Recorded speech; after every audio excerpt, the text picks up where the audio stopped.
Cerita Baradae diintimidasi Ferdy Sambo, diminta patuhi skenario di depan Kapolri. Kuasa hukum Richard Eliezer atau Baradae, Roni Talapesi, bercerita tentang kliennya yang diintimidasi oleh Ferdy Sambo soal kasus kematian Nofriansyah Yosua Huta Barat atau Brigadir J.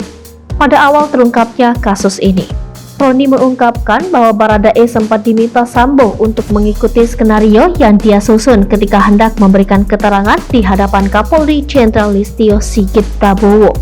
Skenario yang dimaksud yakni Brigadir J tewas di rumah dinas Sambo setelah terlibat baku tembak dengan Baradae. Sebagaimana rekayasa Sambo, baku tembak itu bermula dari tindakan pelecehan Yosua terhadap istrinya Putri Chandrawati. Karena adanya intimidasi, kata Roni, mau tak mau Baradae menurut. Di depan Kapolri, Baradae mengaku dirinya menembak Brigadir J karena Yosua lebih dulu menembak. Roni mengatakan kliennya sempat merasa ketakutan atas intimidasi itu. Bahkan, Baradae sempat meminta keluarganya tak mencari dia jika terjadi sesuatu. Baradae, lanjut Roni, juga berpesan kepada keluarganya untuk berhati-hati meski pada awalnya dia tak mengungkapkan peristiwa sebenarnya. Adapun kasus kematian Brigadir J kini bergulir di meja hijau. Dalam perkara ini 5 orang dijerat pasal pembunuhan berencana.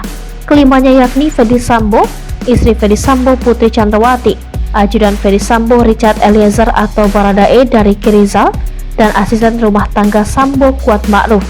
Berdasarkan dakwaan jaksa penuntut umum, pembunuhan itu dilatar belakangi oleh pernyataan Putri yang mengaku telah dilecehkan oleh Yosua di rumah Sambo di Magelang, Jawa Tengah.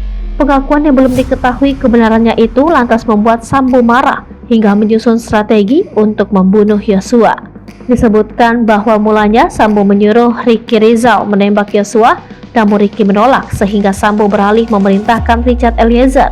Brigadir J dieksekusi dengan cara ditembak 2-3 kali oleh Baradae di rumah dinas Sambo di Kompleks Polri Duren 3, Jakarta Selatan.